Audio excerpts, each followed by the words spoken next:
गूढ़ भाव यह स्वामिनी और प्रगट कृष्ण अवतार. બોલે આપનો ગૂઢ જે અંતર છે એ કેવું છે? બોલે સ્વામિનીજી ભાવરૂપ. અને બહારનું સ્વરૂપ કેવું છે? બોલે પ્રગટ કૃષ્ણ અવતાર. તો જે ભીતરથી સ્વામિનીજી રૂપ અને બહારથી કૃષ્ણ રૂપ, જેનો સ્વભાવ સ્વામિનીજી જેવો અને જેનું સ્વરૂપ કૃષ્ણ જેવું, એવું સ્વરૂપ શ્રી મહાપ્રભુજી અને ગુસાઈજીનું છે. અને એટલા માટે આપણે કહીએ છીએ ને, જ્યાં શ્રી મહાપ્રભુજીનું પણ એક સ્વરૂપ સ્વામિનીજી હોવાને કારણે શ્રી મહાપ્રભુજીનું પ્રાગટ્ય ક્યાં થયું? ક્યાં થયું? ચંપારણ્યમાં. તો ચંપારણ્યમાં મહાપ્રભુજીનું પ્રાગટ્ય કેમ થયું? તો આપણા ભગવદીઓ કહે છે કે આપનું એક સ્વરૂપ સ્વામિનીજી રૂપે હોવાને કારણે આપણે પોતાનું મૂળ સ્વરૂપ બતાવવા માટે બીજે ક્યાંય પ્રાગટ્ય ન લઈ ચંપારણ્યમાં પ્રાગટ્ય લીધું. અને સ્થાન પણ કેવું? ચંપા અરણ્ય. એવું સ્થાન કે જેમાં ચંપાના પુષ્પોના વન હોય એને ચંપા અરણ્ય કહેવાય. ચંપારણ્ય કોને કહેવાય? જેમાં ચંપાના પુષ્પોના વન હોય એને. અને ચંપાના વનની અંદર જ શ્રી મહાપ્રભુજીએ પ્રાગટ્ય કેમ લીધું? તો એક રસિક ભક્ત કહે છે કે ચંપાના પુષ્પની એક વિશેષતા છે. બોલે શું વિશેષતા છે? તો એણે ચંપાના ફૂલની પાસે જઈને પૂછ્યું કે ચંપા તુજ મેં તીન ગુણ, ચંપા તુજ મેં તીન ગુણ, रूप रंग अरुबास, एक अवगुण ऐसो तुझ में भ्रमर न आवे पास. हे चंपाना पुष्प, तारी अंदर 3 गुणों છે. चंपा तुझ में 3 गुण, रूप रंग अरुबास. સુંદર સ્વરૂપ પણ છે, સુંદર રંગ પણ છે, સુંદર સુગંધ પણ છે, પણ કોઈ પણ પુષ્પની શ્રેષ્ઠતા પુરવાર ક્યારે થાય? તમે કોઈ બગીચામાં જાઓ અને માળીને પૂછો કે આ વાટિકામાં સૌથી સુંદર પુષ્પ કયું છે? તો એ માળી જઈને કહેશે કે જે પુષ્પની ઉપર અધિક ભ્રમર આવતા હોય એ કહી દેશે કે સૌથી સુંદર પુષ્પ આ છે. પણ એ કવિ પૂછે છે કે હે ચંપાનું પુષ્પ, તારી પાસે આવું સુંદર સ્વરૂપ, આવું સુંદર સુગંધ, આવું સુંદર તારું રૂપ, પણ જે ભ્રમર, જે રસનો લોભી ભ્રમર બધા જ પુષ્પોની ઉપર જાય છે, પણ એ ભ્રમર ચંપાના પુષ્પની ઉપર ક્યારે પણ આવતો નથી. તો બોલે પુષ્પની પુષ્પતા સિદ્ધ ત્યારે થાય કે જ્યારે ભ્રમર આવે. પણ હે ચંપાના પુષ્પ, તારા ઉપર એ રસનો લોભી ભ્રમર કેમ નથી આવતો? તારી પાસે રંગ છે, રૂપ છે, સુગંધ છે, તો પણ કેમ નહીં? તો એક કવિએ એનો ઉત્તર આપ્યો. અને ઉત્તર આપીને કહ્યું કે જે ભ્રમર બધા જ પુષ્પોની ઉપર જાય છે અને ભ્રમર ચંપાના ફૂલ ઉપર ક્યારે જતો નથી ને, એનું એક કારણ છે. બોલે શું કારણ છે? તો એને કારણ આપતા કહ્યું કે ચંપક વર્ણી રાધિકા, चंपक वर्णी राधिका और भ्रमर हरि को दास, ये संबंध को जान के भ्रमर न आवे पास. બોલે કહ્યું ચંપક વર્ણી રાધિકા, જેવું ચંપાનો પુષ્પનો રંગ છે ને એવો જ રંગ અમારા સ્વામિનીજીનો છે. અને કહેવાય કે ચંપાનું પુષ્પ એ સ્વામિનીજીનું રૂપ હોવાને કારણે, સ્વામિનીજીનું સ્વરૂપ હોવાને કારણે એ રસના ભોગતા તો અલૌકિક ભ્રમર એવા આપણા શ્યામ સુંદર છે. અને આ ભ્રમર હરિનો દાસ હોવાને કારણે બધા પુષ્પો ઉપર જાય છે, પણ ક્યારે પણ ચંપાના પુષ્પની ઉપર જતો નથી. અને આ ચંપા એટલે સ્વામિનીજીનું સ્વરૂપ, અને એના વનની અંદર પ્રભુ પ્રગટ્યા એ બતાવવા માટે કે શ્રી મહાપ્રભુજી પણ સ્વામિનીજી રૂપા છે. અને આપણે ત્યાં વચના અનેક લીલાઓના પ્રસંગ આવે છે ને, એમાં એક પ્રસંગ આવે છે કે જ્યારે રાધાજીના માતા પિતા બંને ગોકુલમાં આવ્યા રાધાજીનું માંગું લઈને, અને વિચારીને આવ્યા હતા કે એવું કંઈક કરીશું કે એ લોકો જ ના પાડી દે. શ્રી રાધાજી હટ કરે છે અને મૈયા જાણે છે કે આ તો ઘરે ઘરે જઈને માખણની ચોરી કરે છે. તો એવું કરી દઈએ કે એ લોકો જ ના પાડી દે એમ વિચાર કરીને માંગુ લઈને ગયા ખરા વ્રજમાં, અને પ્રભુને એક એવા કિંમતી મોતીઓની માળા કીર્તિજીએ ધરાઈ કે જેવા મોતી બીજે ક્યાંય મળતા ન હોય. અને સામેથી યશોદાજીને કહ્યું કે હવે જેવા મોતીની માળા અમે ધરાઈ છે એવા તમે પણ ધરાવો. પણ જ્યાં પ્રભુને માળા ધરાઈને પ્રભુ બહાર રમવા ચાલ્યા ગયા. અને જ્યાં ખેતરમાં ગયા શું જોયું કે એક ખેડૂત ત્યાં ખેતી કરી રહ્યો છે, અને પ્રભુને પણ ખેતી કરવાની ઈચ્છા થઈ, પણ બીજ ક્યાંથી લઈને આવે? તો ગળામાં મોતીની માળા જોઈ. તો એ માળા આપે તોડી અને જેટલા પણ મોતી મળ્યા ને એ બધા મોતી ત્યાં ખેતરમાં વાવી દીધા. ને જ્યારે પ્રભુ રમતા રમતા આવ્યા ત્યાં સુધી કીર્તિજી કહે છે કે આપની પાસે આ મોતીઓની માળા હોય તો એવીઓની માળા આપ અમારા રાધાજીને ધરાવો. અમારે ત્યાં એવો રિવાજ છે કે જેવા મોતીની માળા પહેરાવવામાં આવે એવી મોતીઓની માળા સામેથી પણ ધરાવવામાં આવે. હવે યશોદાજી ચિંતામાં પડી ગયા કે આવા મોતીઓની તો માળા છે નહીં, હવે ના કેવી રીતે પાડીએ? આખું ગામ ભેગું થયું છે, એમ કહી દઈએ કે એવા મોતીની માળા નથી તો કેવું ખરાબ લાગશે. રોહિણીજી જરા ચતુર છે કે ભૈયા આ બહુ ભોળા છો, આપણે ના પાડવી છે ને તો એમને એમ ના ન પડાય, મને સોંપો. બોલે જાઓ. રોહિણીજી આવીને કહે કીર્તિજી જેવી મોતીઓની માળા તમે ધરાવી છે એવી મોતીઓની માળા અમે આપીએ તો ખરા, પણ એ બતાવો કે તમારી કન્યાની ઉંમર કેટલી છે? બોલે 7 વર્ષ. બોલે અમારો લાલો તો હજી 5નો જ થયો છે, તો અમારે જરાય ઉતાવળ કરવાની જરૂર નથી, હમણાં આપણે પછી આગળ જઈને વિચારીશું. અને ત્યાં જ પ્રભુ રમતા રમતા આવ્યા અને રોહિણીજીએ કહ્યું અરે કનૈયા જલ્દી પેલી મોતીઓની માળા જે કીર્તિજી આપી છે ને એ લઈ આવ, પાછી આપી દઈએ. પ્રભુ કે એ તો ગઈ. બોલે ક્યાં ગઈ? બોલે મેં તો ખેતરમાં વાવી દીધી. બોલે ક્યાં વાવી દીધી? અને અહીંયા બધા ભાગતા ભાગતા આવ્યા તો બીજા બધા ખેતી કરે અને મહિનાઓમાં પાક ઉકે, પણ જ્યાં ખેતરમાં આવીને જોયું તો જ્યાં પ્રભુએ મોતી વાવ્યા હતા એ આખું ખેતર મોતીઓથી ઢગલે ઢગલા ભરાઈ ગયા છે. રોહિણીજી કહે છે અરે આવી મોતીઓની એક માળા નથી એટલે સંબંધમાં મેં ના પાડી, આ તો ખેતર ભરેલું છે.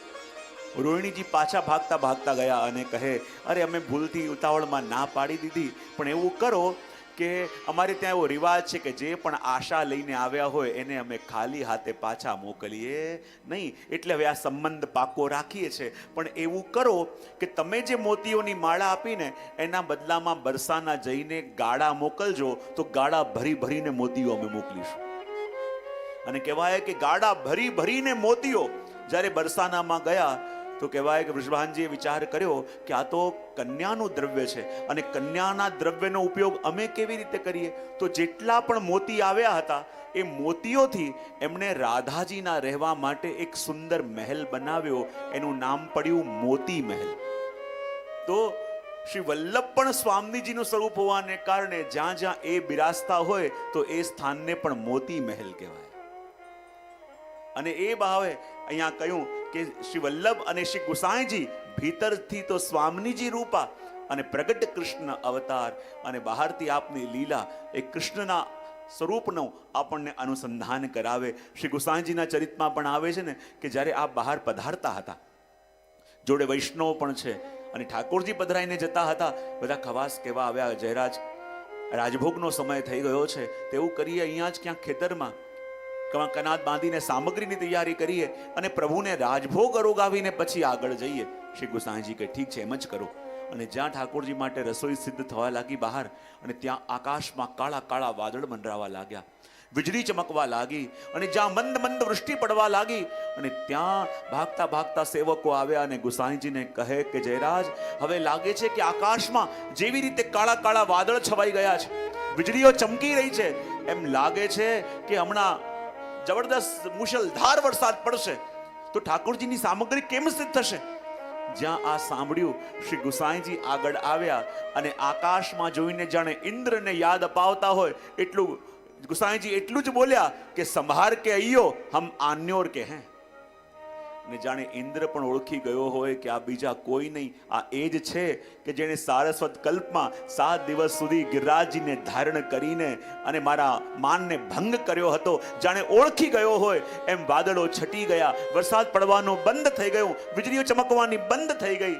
અને એટલા માટે તો ગોપાલદાસજી કહે છે ને કે શ્રી પુરુષોત્તમ સ્વતંત્ર ક્રીડા લીલા દ્વિજ તનુ ધારી 7 દિવસ ગિરિવર કર ધાર્યો, વાસવ વૃષ્ટિ નિવારી. વલ્લવાખ્યાનમાં એ જ વસ્તુ કહી અને એ જ વસ્તુ અહીંયા હરિરાયજી કહે છે કે શ્રી વલ્લભ વિઠ્ઠલ રૂપ કો કરી શકે વિચાર, ગૂઢ ભાવ યહ સ્વામિની ઓર પ્રગટ કૃષ્ણ અવતાર. અને એ વર્ણન કરી હવે આગળ 4 સાખીઓની અંદર 3 સાખીઓમાં વૃંદાવનના સ્વરૂપનું વર્ણન કરતા કહી રહ્યા છે.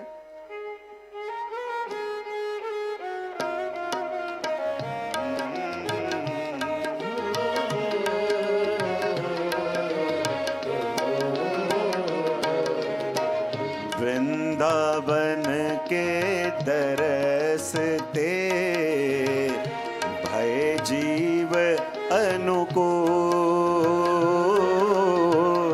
वृंदावन के दरसते भय जीव अनुकूल, भव सागर अथाह जल,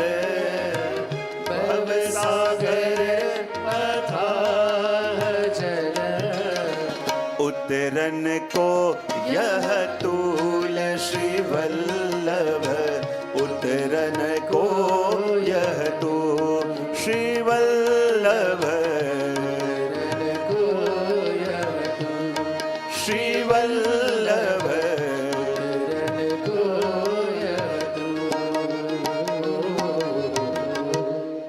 71મી સાખીની અંદર હરિરાય મહાપ્રભુજી આજ્ઞા કરે છે અને કહે છે કે શ્રી વૃંદાવન કે દરસ તે આગળ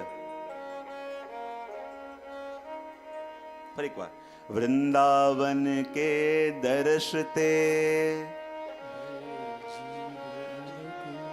ભવ સાગર અથાહ જલ,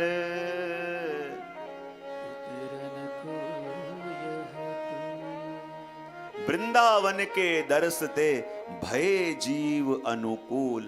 અને વૃંદાવનના દર્શન કરીને જીવ અનુકૂળ થાય છે, યા જીવ અનુકૂળ થયા, ગોપીજનો અનુકૂળ થયા, એવી વાત અહીંયા હરિરાય મહાપ્રભુજી કરે છે.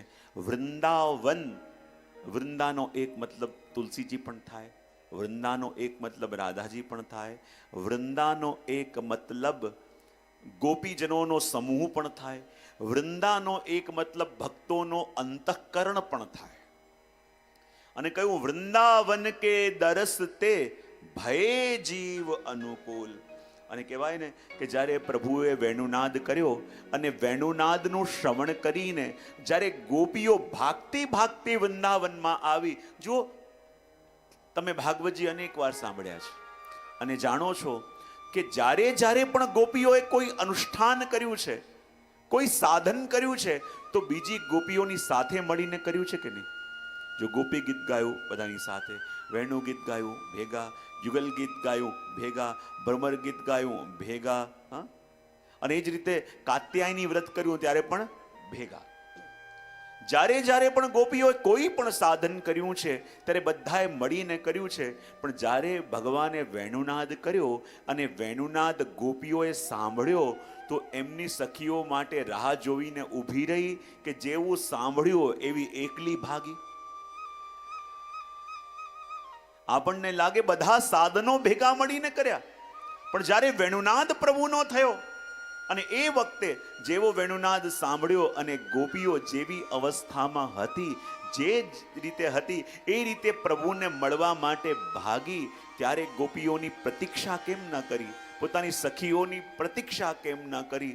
ત્યારે રસિક ભક્તો કહે છે કે સાધન સમૂહમાં થાય પણ ભગવત પ્રાપ્તિ તો એકાંતમાં જ થાય. ભગવત પ્રાપ્તિ તો કોઈ એકલા જીવને થાય કે જે સંગથી મુક્ત થઈને ગયો છે. ભગવત પ્રાપ્તિ તો જીવને એ જ અવસ્થામાં આવે કે જ્યારે કોઈ પણ પ્રકારના એના સંગ રહ્યા નથી અને એકલો થયો ત્યારે પ્રભુ પાસે પહોંચ્યો. અને એટલે કહ્યું કે વૃંદાવન કે દરસ તે ભય જીવ અનુકૂળ. અને ભાગતા ભાગતા જ્યારે ગોપીજનો પ્રભુની પાસે આવ્યા ને વૃંદાવનમાં, પ્રભુ એમની પ્રતીક્ષા કરતા હતા અને જેવા ગોપીજનો આવ્યા તો પ્રભુએ શું કહ્યું કે હવે પાછા જાઓ. શું કહ્યું? બોલો તો ખરા. બિચારી ગોપીઓ કહે અમે ઘરમાં આનંદમાં હતી, સુખી હતી, બહુ આનંદથી રહેતી હતી. એક તો પોતે વેણુનાદ કર્યો, અને વેણુનાદ પણ એવી રીતે કર્યો કે દરેક ગોપીને એવું લાગે કે ભગવાન અમારું નામ લઈ લઈને બોલાવે છે, અને અમારું નામ લઈને પ્રભુ બોલાવે છે. એ અનુભવ જ્યારે થયો ત્યારે બધું છોડીને, પરિવાર છોડ્યો, પોતાના સ્વજનો છોડ્યા, અને ભાગતા ભાગતા જ્યારે ભગવાનની પાસે આવી એ વિચારીને કે અમારા કોઈ છે તો અમારા પ્રભુ છે. અને જ્યારે ગોપીઓ ત્યાં પહોંચી ત્યારે પ્રભુ કે હવે તમે તમારા ઘરે જાઓ, તમારા પતિ પાસે જાઓ, તમારા પરિવાર પાસે જાઓ. અને ગોપીઓ બે ઘડી તો વિચાર કરવા લાગી કે આ સાચા એડ્રેસે આવ્યા છે કે કોઈ ખોટા એડ્રેસ પર પહોંચી ગયા છે. આ જેને આટલા પ્રેમથી અમારું નામ લઈને બોલાવ્યા એ જ છે. અને જ્યારે એની પાસે આવ્યા છે તો એ આવા કઠોર વચનો કેમ કહી રહ્યા છે કે તમે પાછા જાઓ. પણ અહીંયા ગોપીઓ ભગવાનને અનુકૂળ બનવાની વાત કરે છે. અને જો હમણાં સુધી જ્યારે પ્રતિકૂળ બનતી હતી અને કહેતી હતી કે પ્રભુ અમે નહીં જઈએ, પણ પ્રભુની પાસે પહોંચી શકાય, પણ પ્રભુની પાસે રહી ક્યારે શકાય? આપણે પાસે તો પહોંચી જઈએ, પણ એની પાસે રહી ક્યારે શકાય? તો હરિરાયજી કહે છે કે વૃંદાવન કે દરસતે ભય જીવ અનુકૂળ, કે જ્યારે પ્રભુને અનુકૂળ બનીએ ત્યારે પ્રભુની પાસે રહેવાય. અને પ્રભુના અનુકૂળ બન્યા ક્યારે કહેવાય? કે જ્યારે આ સંકલ્પ જીવ કરે છે. બોલે કયો સંકલ્પ? સૌથી પહેલા પ્રભુને અનુકૂળ થવું છે તો પહેલો સંકલ્પ જીવ એ કરે કે પ્રભુને જેવું ગમશે હવેથી હું એવું જ કરીશ. એકવાર જરા ભાવથી બોલી પણ જાઓ. પ્રભુને જેવું ગમશે હું એવું જ કરીશ. એનું લિસ્ટ પણ બનાવી લેજો કે પ્રભુને શું શું ગમે છે. અને બીજું, પ્રભુને જે નથી ગમતું હવેથી એ હું નહીં. ફરી એકવાર, પ્રભુને, આ લાઈન કેમ નથી બોલતા? પ્રભુને જે ગમે છે એ કરીશ, અને પ્રભુને જે નથી ગમતું એ, ફરી એકવાર, જે પ્રભુને નથી ગમતું એ, આ જો પોતીજીની સામે બોલ્યા છો, ધ્યાન રાખજો. લિસ્ટ તમે તમારી રીતે બનાવી લેજો. આગળ કહ્યું કે ભગવાન જ મારી રક્ષા કરશે, એ ભરોસો આપણા અંદર હોય ત્યારે આપણે પ્રભુને અનુકૂળ થઈએ. અને એકમાત્ર પ્રભુ જ મારા સ્વામી છે એ જ્યારે આપણી આત્મા સ્વીકાર કરે ત્યારે પ્રભુને અનુકૂળ થઈએ. અને જીવ જ્યારે પ્રભુને આત્મસમર્પણ કરે ત્યારે અનુકૂળ થાય. જ્યારે પોતાના હૃદયમાં દૈન્ય ભાવ ધારણ કરે ત્યારે પ્રભુને અનુકૂળ થાય. અને ત્યારે ગોપીજનો વૃંદાવનમાં આવીને જ્યારે અનુકૂળ થયા, અને કહેવાય ને કે આ પ્રભુને અનુકૂળ થવું એટલે શું? બોલે ભવસાગર અથાહ જલ ઉતરન કો યહ તુલ. અને વૃંદાવન એટલે ખાલી કોઈ ગામનું નામ નહીં, વૃંદાવન એટલે ખાલી કોઈ સ્થાનનું નામ નહીં, પણ વૃંદાવન એટલે જીવની અવસ્થા. જ્યારે જીવને પ્રભુને અનુકૂળ થવાનું મન થાય, પ્રભુને ગમે એવી રીતે રહેવાનું મન થાય, પ્રભુને અનુકૂળ આવે એ જ કાર્ય કરવાનું મન થાય, અને જે પ્રભુને પ્રતિકૂળ હોય એ જ ક્ષણે છોડવાનો સંકલ્પ કરે, ત્યારે માનજો તમે જ્યાં બેઠા છો ત્યાં તમે વૃંદાવનની અંદર છો. વૃંદાવન એ આપણા ચિત્તની અવસ્થા છે, આપણા મનની અવસ્થા છે. અને એટલે કહ્યું કે શ્રી વૃંદાવન કે દરસતે ભય જીવ અનુકૂળ, ભવસાગર અથાહ જલ ઉતરન કો યહ તુલ. અને આ સંસાર સાગર કેવો છે? બોલે દરિયો છે, સાગર છે ને.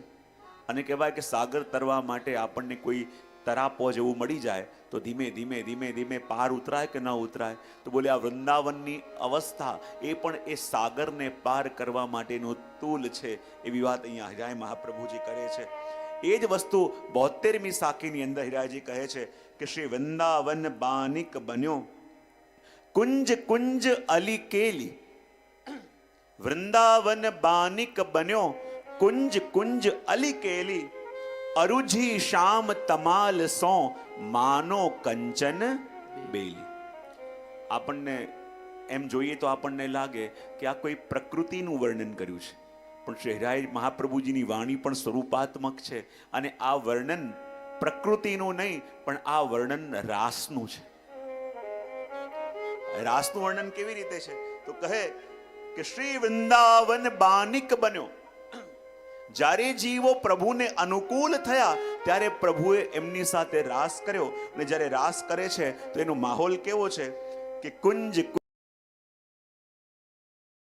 મર્મ ન જાણે કોઈ. આ વૃંદાવનના વૃક્ષોનું મર્મ જાણવું.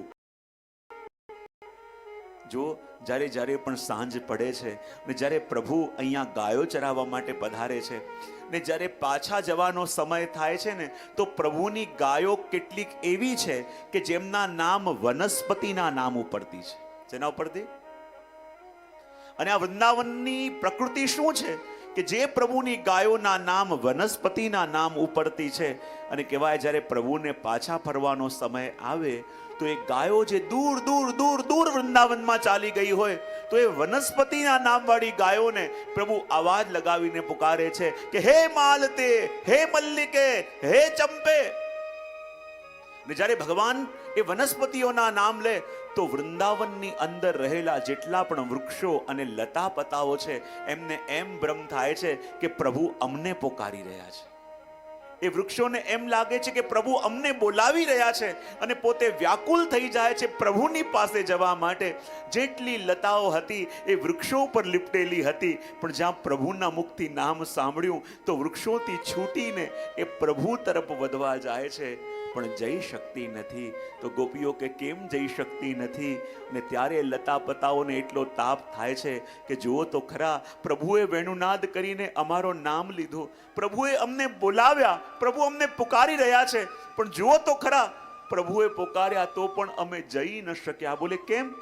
કારણ કે આ સંસારૂમી ભૂમિની અંદર અમારા મૂળિયા એટલા ઊંડા ઉતરી ગયા છે કે પ્રભુ બોલાવે તો પણ ભાગીને પ્રભુ પાસે જઈ શકતા નથી.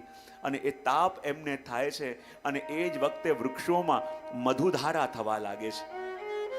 અને શ્રીરાયજી કહે છે કે જ્યારે જ્યારે વૃંદાવનમાં જતા હોઈએ અને વૃક્ષોમાં થતી એ મધુધારાનું દર્શન આપણે કરીએ તો એ મધુધારા શું છે કે પ્રભુએ હમણાં વેણુનાદ કર્યો છે અને આ વનસ્પતિઓનું નામ લઈને પ્રભુ પુકાર્યો છે. પણ આ સંસારના ભૂમિમાં અમારા મૂળિયા એટલા ઊંડા ઉતરી ગયા છે કે ભગવાન પોકારે તો પણ દોડીને પ્રભુ પાસે જઈ શકતા નથી. અને એ તાપને કારણે એમની આંખોમાંથી જે અશ્રુ વહે છે એ વૃક્ષોના અશ્રુ એ જ મધુધારા છે. શેરાયજી કહે છે કે જ્યારે પ્રભુ પધારતા હોય અને ચાલતા ચાલતા પધારતા હોય અને જેટલા પણ વૃક્ષોની પાસેથી પ્રભુ પધારે ને એમાં મોસમ ન આવ્યું હોય તો પણ બધા પુષ્પ ઉગી જાય. કારણ કે વૃંદાવનની અંદર જેટલા પણ વૃક્ષો છે એ કોણ છે? બોલે એક એક ભગવદી છે. કોણ છે? અને એક એક ભગવદી હોવાને કારણે જ્યારે પ્રભુ પધારે છે તો એમાં પુષ્પ લાગી જાય છે અને પુષ્પો ખરવા લાગે છે પ્રભુના પદ ઉપર. અને કહેવાય આ પુષ્પો એટલે શું? પુષ્પ એટલે સુમન. પુષ્પ એટલે શું? અને જ્યારે પ્રભુ રસ્તામાં આવે તો એ વૃક્ષ રૂપે રહેલા ભગવદીજનો જે હજારો વર્ષોથી તપસ્યા કરી રહ્યા છે અને જ્યારે પ્રભુ પધારે તો એ વૃક્ષો પોતાનું સુમન સુંદર મન પ્રભુને અર્પણ કરે છે. અને જ્યારે પ્રભુ એ પુષ્પ નીચે પડેલા હોય એને પોતાના હાથમાં ધારણ કરે છે અને વૃક્ષો જોઈને એવા હરખાઈ જાય છે કે અમારું મન પ્રભુએ સ્વીકાર કર્યું. અને એ જ વખતે વૃક્ષોની ઉપર હજારો ફળ ખીલી જાય છે. અને કહેવાય છે કે એ જ વખતે વૃક્ષોમાં જે ફળ ખીલે છે એ શું છે? કારણ કે વૃક્ષો વૈષ્ણવ છે અને જ્યારે એમણે પોતાનું મન પ્રભુને અર્પણ કર્યું અને એ મન જ્યારે પ્રભુએ સ્વીકાર કર્યું તો વૃક્ષોનું જીવન સફળ થયું. અને વૈષ્ણવનું જીવન સફળ થયું એટલે એક સાથે હજારો ફળ એ વૃક્ષોમાં લાગી ગયા. કારણ કે સુમન જ્યારે પ્રભુ સ્વીકાર કરે ત્યારે આપણું વૈષ્ણવી જીવન સફળ થાય. અને એટલા માટે હજાય મહાપ્રભુજી કહે છે કે વૃંદાવન કે વૃક્ષ કો, આ વૃક્ષો એ છે. જો આ વૃંદાવનનો અનુભવ કરાવી દીધો રાત્રિનો. હવે જો વૃંદાવનમાં આવી ગયા છે, આ અનુભવ થયો અને પ્રભુએ જે આ રાત્રિની ઝલક આપી છે શરદની, તો હવે વૃંદાવનમાં આવ્યા છીએ તો થોડો વૃંદાવનનો આનંદ લઈને જઈએ. હા, વૃંદાવનમાં આવી ગયા છે, જરા મારી ઈચ્છા નથી પણ આ સંકેત મળ્યો ને એટલે હવે કે દ્વાર દ્વાર પર્યો રહે હરિદ્વાર, गोपिन के द्वार द्वार पर्यो रहे हरिद्वार, बद्री विशाल यहाँ बने दास दासी हैं, स्वर्ग अपवर्ग को लेके करेंगे क्या, जान लो हमको हम ब्रज के निवासी हैं. એવી કઈ વસ્તુ, એવો કયો સ્થાન છે કે જે વ્રજમાં નથી? એ કહે છે કે કીર્તિ કુમારી કે પગ પગ પે પ્રયાગરાજ. બોલે હું કયા તીર્થમાં જાઉં જ્યાં મારા રાધાજી પ્રભુની વેણુને સાંભળીને ભાગતા ભાગતા જતા હોય અને મારા રાધાજીના જ્યાં એક એક પગલા પડે, તો કીર્તિ કુમારી કે પગ પગ પે પ્રયાગરાજ, અને એક એક પગલામાં મારા માટે એક એક પ્રયાગરાજ. कीरत कुमारी के पग पग पे प्रयागराज, केशव की केली कुंज कोटि कोटि काशी है. ने ज्યાં મારા પ્રભુની કુંજો છે એ કોટી કરોડો કરોડો કાશી એમાં વિરાજમાન છે. केशव की केली कुंज कोटि कोटि काशी है, जमुना में जगन्नाथ, जमुना जी में जगन्नाथ जी છે, रेणुका में रामेश्वर और तरु तरु वास कर रहे अयोध्या निवासी है. બધા વાનરો જે છે બોલે કોણ છે? એ અવધની યાદ મને અપાવે છે. અને કહ્યું કે ગોપીન કે દ્વાર દ્વાર पर्यो રહે હરિદ્વાર. બોલે મારા જેટલા જેટલા ગોપીજનોના ઘર ત્યાં છે કે જે પ્રભુની વેણુનાદને સાંભળીને ભાગતા ભાગતા પ્રભુ પાસે જાય, તો મારા એક એક ગોપીના દ્વાર પાસે માનો હરિદ્વાર રહે છે. ગોપીન કે દ્વાર દ્વાર पर्यो રહે હરિદ્વાર, બદ્રી વિશાલ यहाँ બને દાસ દાસી હૈ. અને એવા વ્રજને છોડીને અમે ક્યાં જઈએ? એટલે તો કહ્યું કે કોટી પાપ છીન મેં ટરે, લેહી વૃંદાવન નામ. કારણ કે જુઓ આ તો વ્રજની વાત છે, એટલે કહ્યું તીન લોક પર ગાજીએ સુખ નિધિ ગોકુલ ગાંવ. અને કેવા ઠુમકા લગા કનૈયા નાચ કે દિખા તોય છાछ મિલેગી. અને જે ભૂમિમાં પ્રભુએ પોતે આખી દુનિયાને નચાવવા વાળા એક ચુલ્લુ ભર છાछ માટે પોતે ઠુમકા લગાવ્યા છે, તો વિચાર કરો એ ભૂમિની મહત્તા કેવી. અને એ ગોકુલ ગાંવ તો એવું છે કે જ્યારે સુરદાસજીને લઈને આવ્યા અને દર્શન કરાવ્યું, તો આજે પણ ગોકુલ ગાંવની અંદર રોજ સવાર પડે છે અને ત્યાં નંદ મહોત્સવ થાય છે. રોજ સવાર પડે છે. અને એટલે સુરદાસજી દર્શન કર્યા હતા વ્રજ ભયો મહેર કે બોધ. અને ત્યાં દર્શન કર્યા હતા ગોકુલ ગાંવની અંદર. અને એટલે કહ્યું તીન લોક પર ગાજીએ સુખ નિધિ ગોકુલ ગાંવ. અને ગોકુલ ગાંવનું પણ વર્ણન કરીને આગળ પ્રભુ પોતાનું એક પ્રિય સ્થાનનું વર્ણન કરે છે. અને હરિરાય મહાપ્રભુ આગળ કહે છે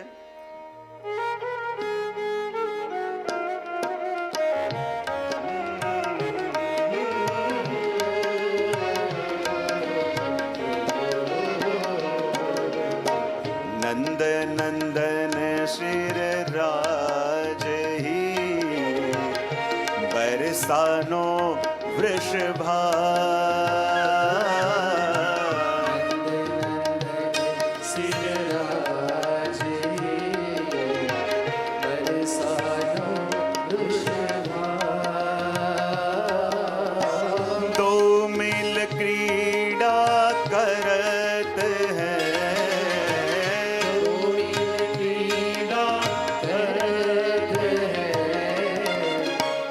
गोपी उत्कान श्री वल्लभ, इत गोपी उत्कान.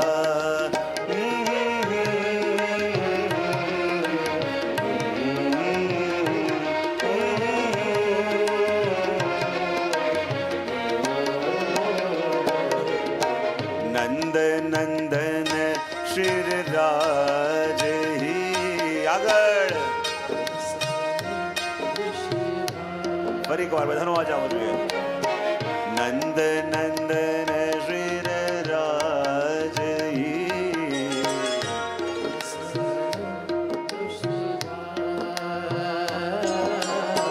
દો મિલ ક્રીડા કરત હૈ, દો મિલ ક્રીડા કરત હૈ. આગળ उत्कान श्री वल्लभ, इत गोपी उत्कान श्री वल्लभ. गोपी उत्कान श्री वल्लभ, इत गोपी उत्कान. અહીંયા પ્રભુ નું પ્રિય સ્થાન જેને કહી શકાય એવા બરસાના ગામનું વર્ણન હરિરાય મહાપ્રભુજી કરી રહ્યા છે અને કહી રહ્યા છે કે નંદ નંદન શિર રાજ હી બરસા, નંદ નંદન શિર રાજ હી दो मिल क्रीड़ा करत हैं।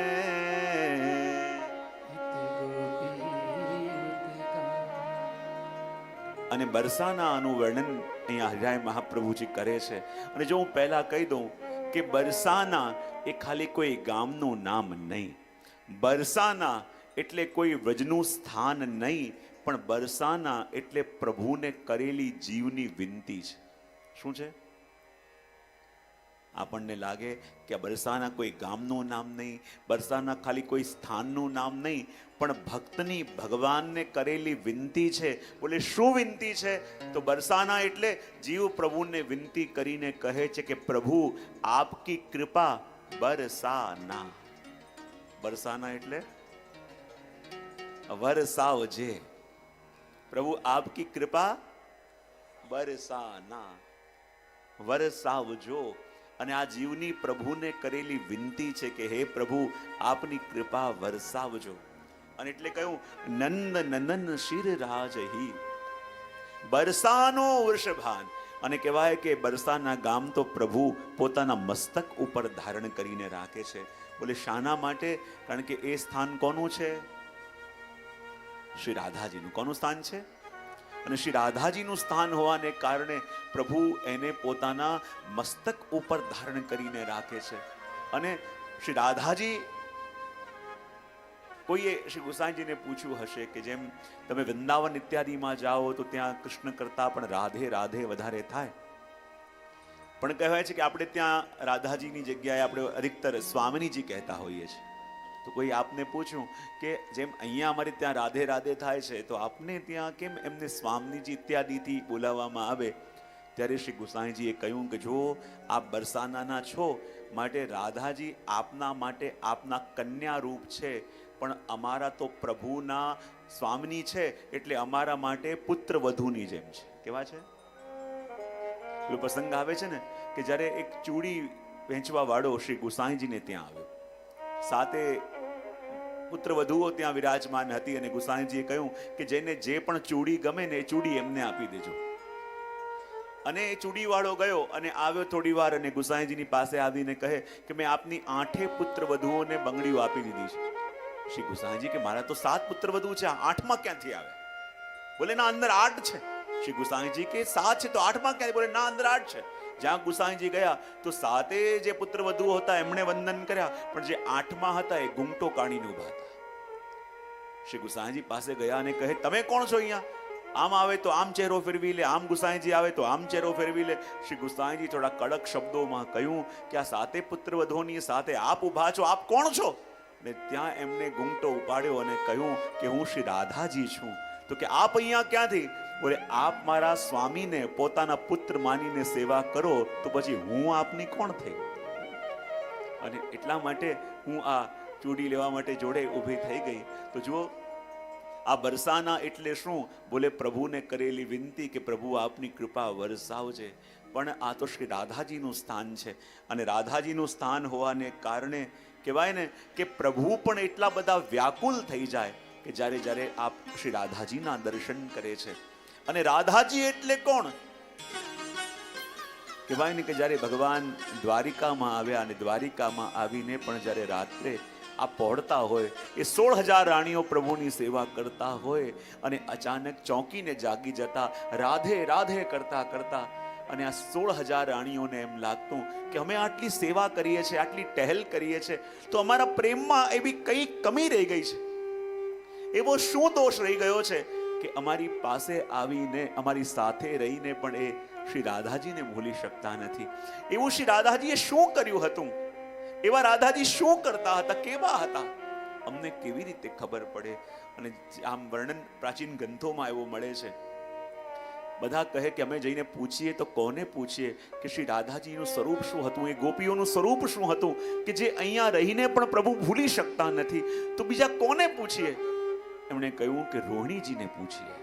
એ અમારા માવત છે, માં છે, અને નાનપણથી પ્રભુની એક એક લીલા એમણે જોઈ છે.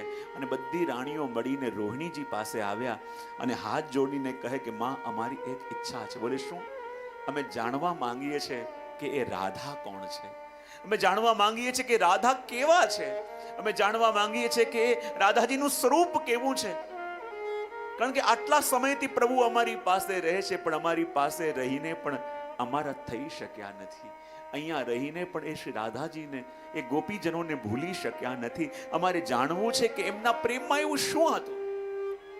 રોહિણીજી કહે છે કે હું એ વાત કેવી રીતે કરું, કારણ કે મારા પુત્ર છે, મારા સંતાન રૂપ છે, અને એમના પ્રેમની વાત હું કરતી હોઉં અને અચાનક પ્રભુ એ સમયે આવી જાય તો મને બહુ સંકોચ થશે. હું કેવી રીતે કહું?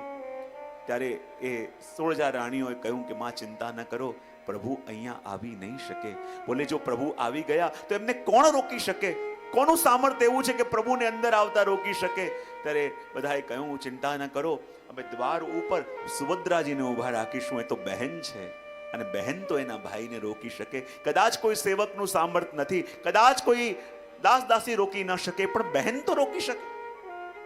અને સુભદ્રાજીને દ્વાર ઉપર ઊભા રાખી દીધા. અને અહીંયા રોહિણીજી બધા રાણીઓને લઈને વિરાજમાન થયા. અને બધી રાણીઓના મનમાં તત્પરતા છે કે અમે જાણીએ કે શ્રી રાધાજી કોણ છે, શ્રી રાધાજીનું સ્વરૂપ કેવું છે, એવું શું છે કે આટલો સમય થયો તો પણ પ્રભુ એમને ભૂલી શક્યા નથી. અને જ્યાં રોહિણીજીએ એ શ્રી રાધાજીના સ્વરૂપનું વર્ણન પ્રારંભ કર્યું, અને એ વખતે પ્રભુ અને દાઉજી બંને એ દ્વારિકાના રાજ્યની સભામાં બિરાજમાન છે. મોટા મોટા રાજાઓ, મોટા મોટા મંત્રીઓ મંત્રણા કરવા માટે આવ્યા છે.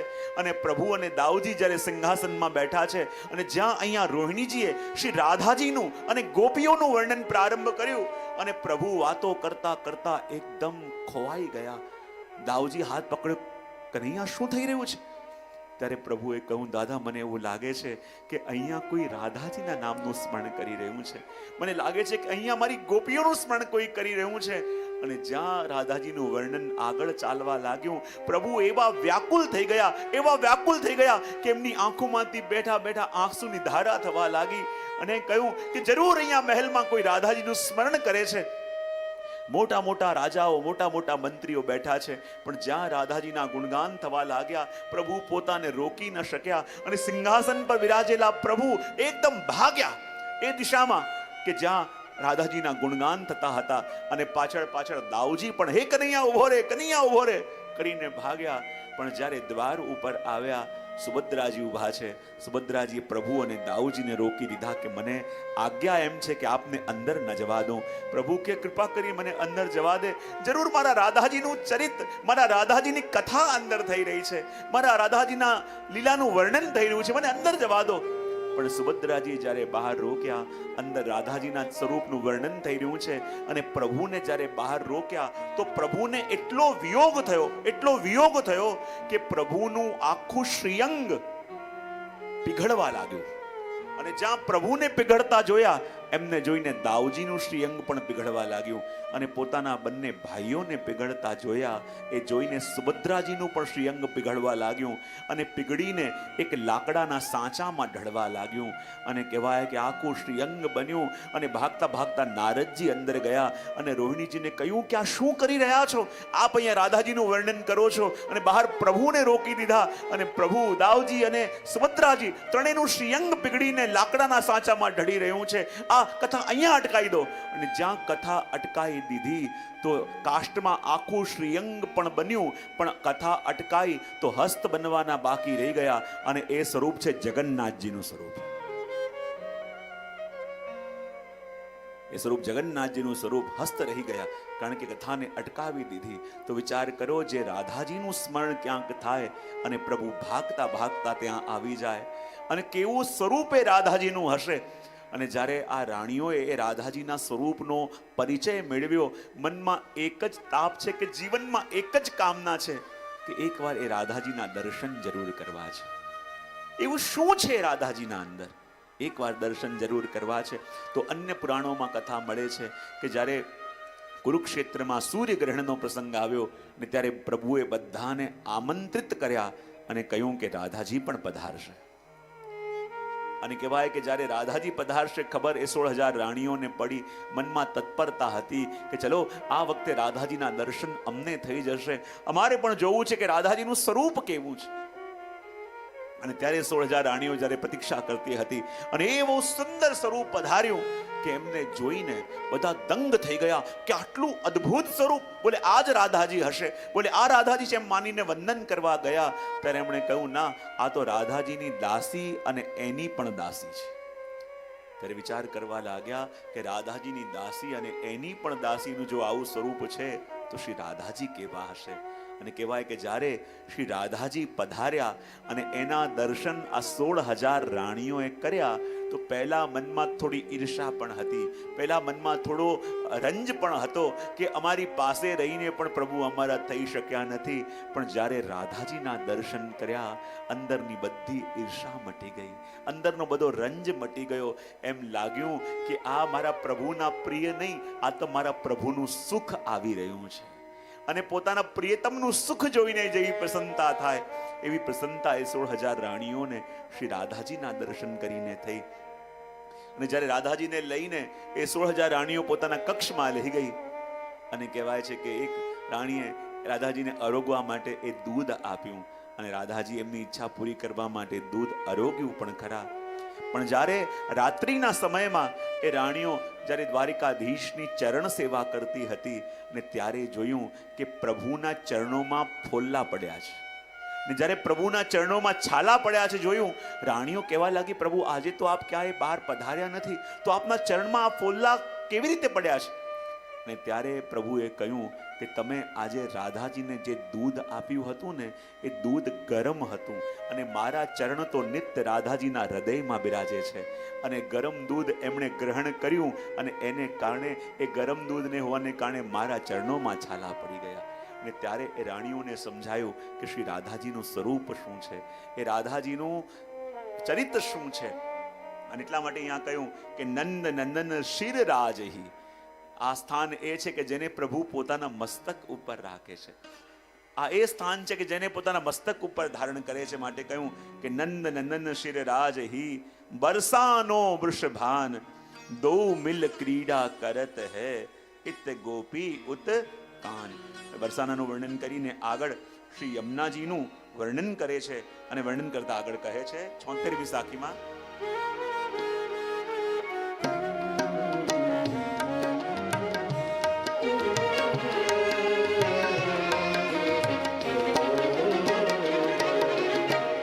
यमुना जी सो नेह कर यही नेम तूले.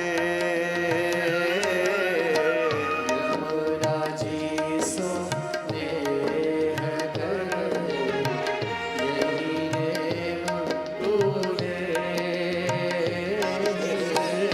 श्री वल्लभ के दास बिनु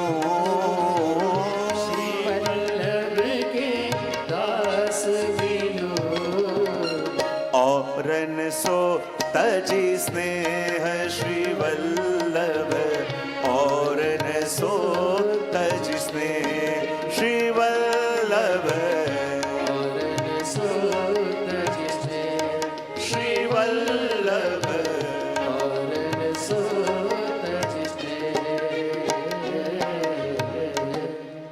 76મી સાખીના અંદર શ્રીહરાય મહાપ્રભુજી આજ્ઞા કરે છે અને કહે છે કે શ્રી યમુનાજી સોનેહ કર. આગળ શ્રી વલ્લભ કે દાસ બિનુ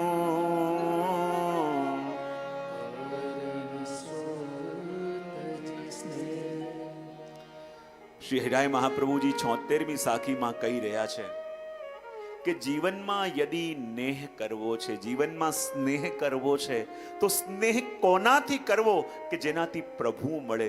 અને એવું આ દુનિયામાં કોણ છે કે જે પ્રભુને આપણને તરત સંબંધ કરાવી શકે?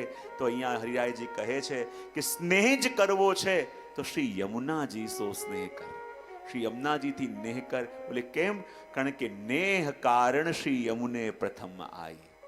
શ્રી યમુનાજીથી નેહ શા માટે કર? કારણ કે એ જ ભક્તો માટેના પ્રેમને કારણે શ્રી યમુનાજી ભૂતલમાં આવ્યા છે. માટે યમુનાજી સો પ્રેમ કર, સ્નેહ કર. શ્રી યમુનાજી સો નેહ કર, યહી નિયમ તું લે. બોલે શ્રી યમુનાજીથી પ્રેમ કર, યમુનાજીથી સ્નેહ કર. કારણ કે જેટલી કૃપા શ્રી યમુનાજી કરે છે એવી કૃપા કોણ કરે? ઘણા ભગવદીઓ આપણા કહે છે ને કે પ્રભુ પણ કૃપા કરે અને યમુનાજી પણ કૃપા કરે, પણ બંનેની કૃપામાં ફરક શું છે?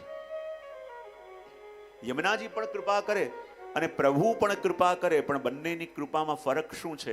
તો આપણા ભગવદીઓ અર્થ કરે અને કહે કે ભગવાને તો કૃપા વાંટી છે, પણ યમુનાજીએ કૃપા લૂંટાવી છે.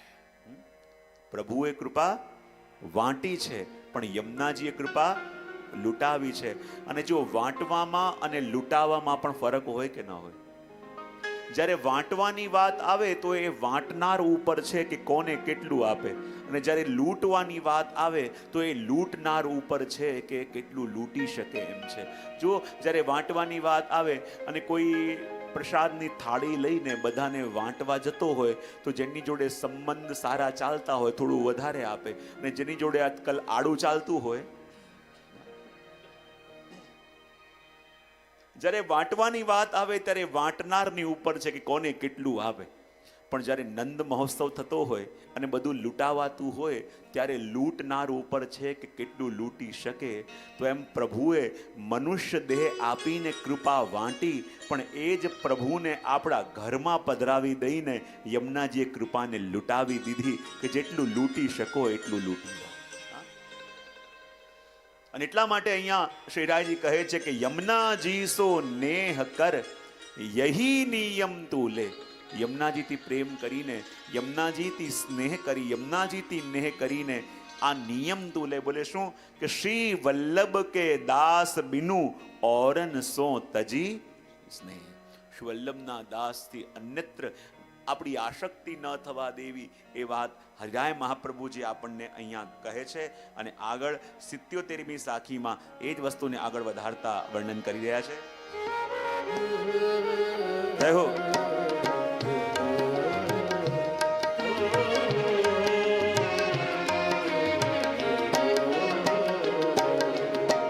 મન પંછી તન પાંખ કર, ઉડ જાવો વહ દેશ. મન પંછી તન પાંખ કર, ઉડ જાવો વહ દેશ. ગોકુલ ગાવ સુહાવનો, ગોકુલ ગાવ સુહાવનો, જહાં ગોકુલ ચંદ્ર નરેશ શ્રી વલ્લભ. ગોકુલ ચંદ્ર નરેશ શ્રી વલ્લભ. ગોકુલ ચંદ્ર નરેશ શ્રી વલ્લભ. ગોકુલ ચંદ્ર નરેશ. 77મી સાખીના અંદર હરિરાય મહાપ્રભુજી આજ્ઞા કરે છે અને કહે છે કે મન પંછી તન પાંખ કર. આગળ ગોકુલ ગાવ સુહાવનો.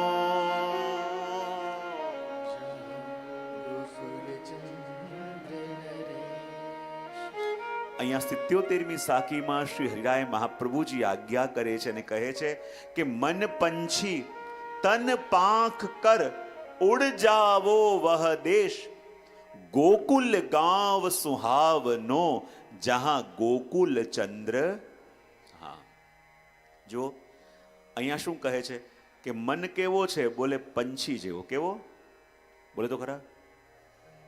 પણ પક્ષી હોય એનો સ્વભાવ છે કે એક જગ્યાએ બેસી ન શકે, એને ઉડવા જોઈએ. તો કહેવાય મન એ પક્ષી છે, તો એની પાંખ શું છે? બોલે શરીર.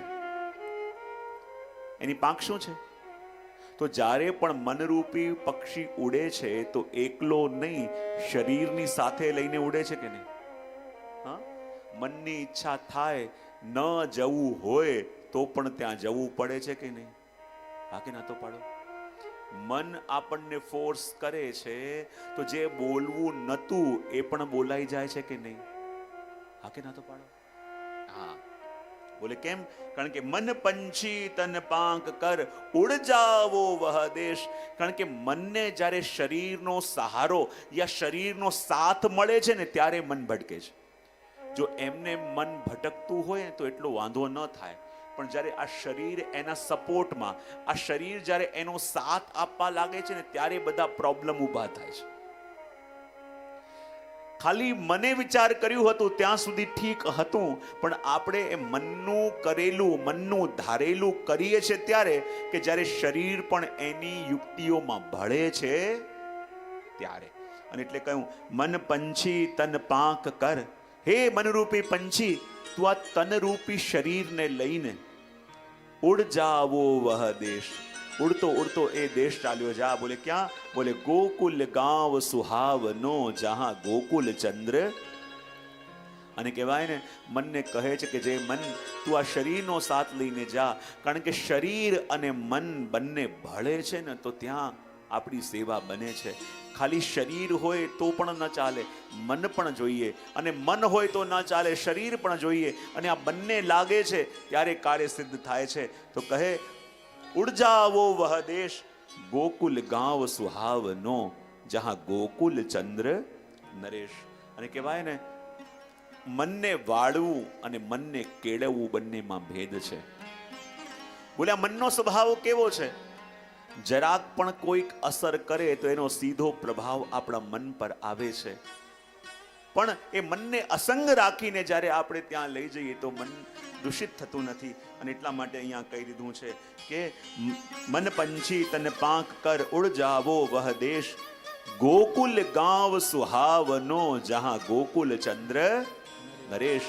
એ વાત અહીંયા 77મી સાખીમાં દર્શન કરીને આગળ 78, 79 અને 80 ત્રણેયની અંદર શ્રી યમુનાજીનું વર્ણન કરવામાં આવ્યું છે.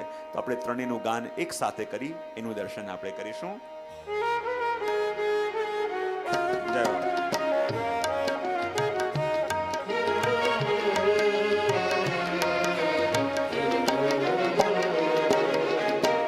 मणि नख चित दो कूल है सीढ़ी सुभग न गही. मणि नख चित दो फूल है सीढ़ी सुभग न गही. यमुना जी हरि भामती यमुना जी हरि भावती धरे सुभग वपुनीर श्री वल्लभ धरे सुभग वपुनीर.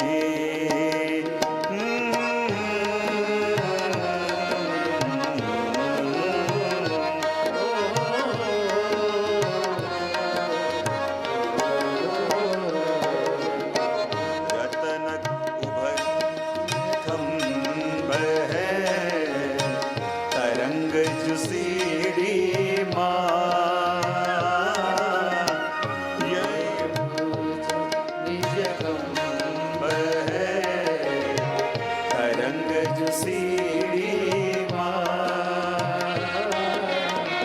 श्रीना जगत वैकुंठ की यमुना जगत वैकुंठ के प्रगट निशनी जान श्री वल्लभ प्रगट निशनी जान. जय हो.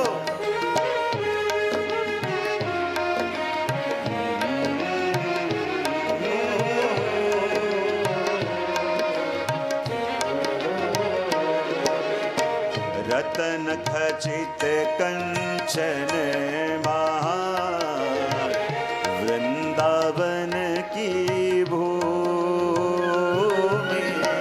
रतन खचित कंचन महाशय वृंदावन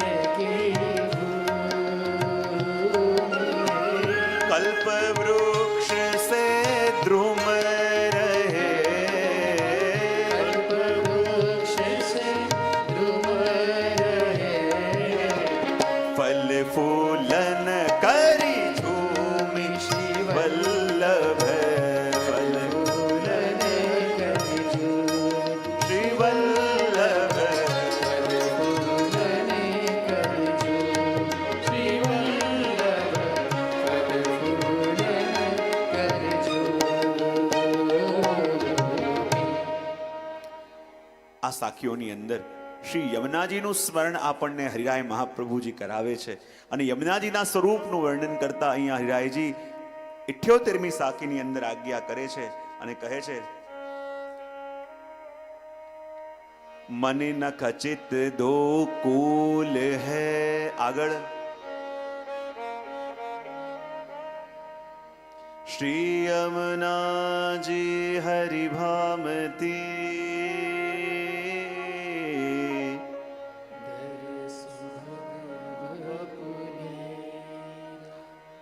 અહીંયા શ્રી યમુનાજીના આધિ દૈવિક સ્વરૂપનું વર્ણન હરિરાયજી કરે છે અને કહે છે કે યમુનાજીનું સ્વરૂપ એ ગોલોક ધામમાં એ કુંજમાં કેવું છે તો કહે મની ન ખચિત દો કુલ હૈ.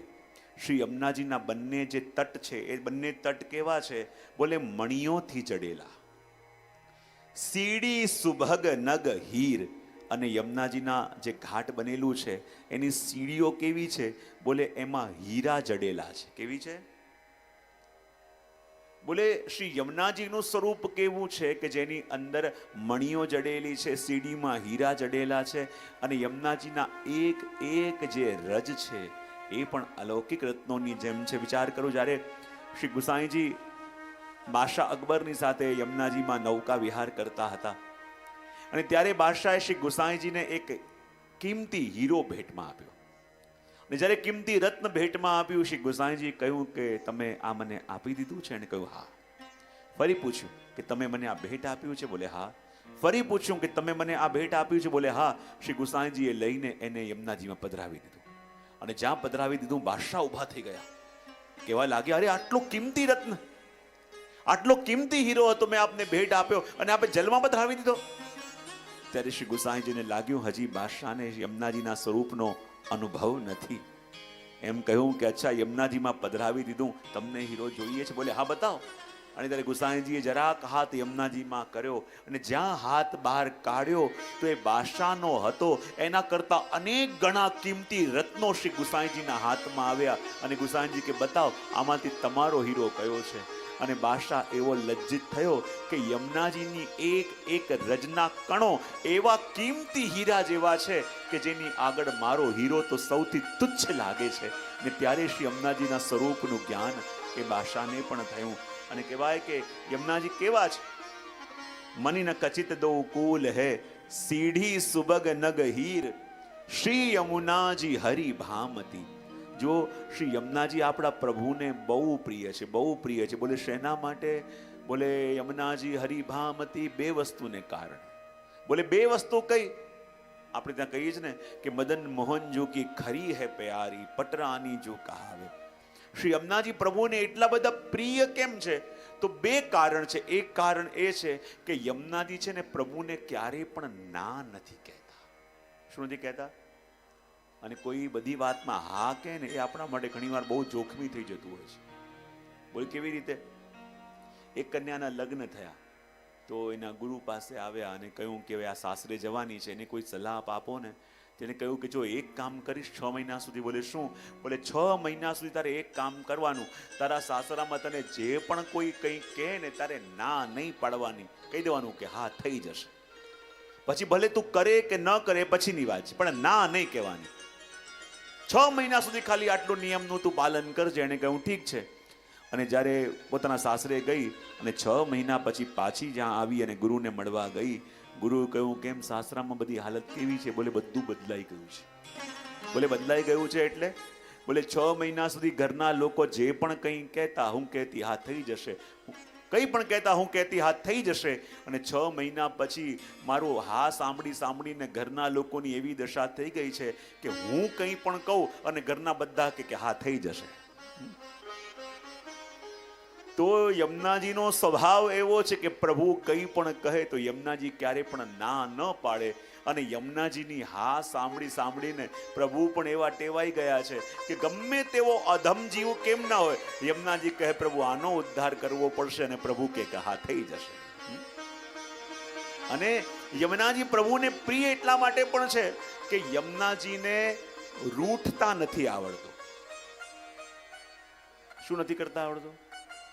યમુનાજીને માન કરતા નથી આવડતું. બોલે રાધાજી રૂઠે, ચંદ્રાવલીજી રૂઠે, પણ યમુનાજીને આવડતું જ નથી કે પ્રિયતમથી રૂઠાય કેવી રીતે. એકવાર ગોપીઓના મનમાં મનોરથ જાગ્યો. આવ્યા યમુનાજી પાસે અને કહે કે યમુનાજી, આપ તો બધા જીવોનો મનોરથ પૂરો કરો છો, તો અમારા મનમાં પણ એક મનોરથ છે. બોલે શું? અમે કાયમ જોઈએ છે કે રાધાજી રૂઠી જાય તો પ્રભુ કેવી રીતે એમના ચરણોમાં બેસીને એમને મનાવે છે, એમનું માન દૂર કરે છે. તો અમારી એવી ઈચ્છા છે કે એકવાર યમુનાજી આપ માન કરો, આપ રૂઠો, અને પછી અમારે જોવું છે કે પ્રભુ આપને કેવી રીતે મનાવે છે. યમુનાજી કે હું તમારી વાત તો ટાળી ન શકું, પણ કરું શું કે મને તો રૂઠતા આવડતું નથી, કે રૂઠવાનું કેવી રીતે.